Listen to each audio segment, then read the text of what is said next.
командир пулеметной роты товарищ Бабаев.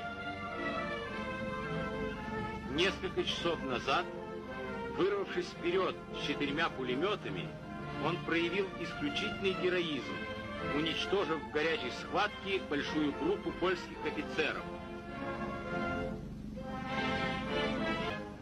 В расположение советских войск прибыли представители германского командования.